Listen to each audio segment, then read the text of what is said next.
guys. Today I am going to talk about how to create neon title in Adobe Premiere Pro. There is a download link in the description. Now go window and activate Essential Graphics panel.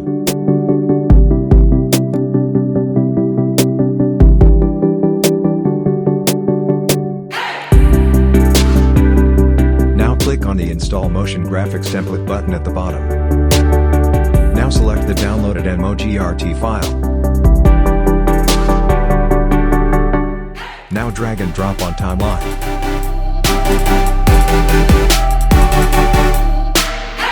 Now click on the file on the timeline and make the changes you want. Here you can change the title as you like, change the font and even the color of the font as you like.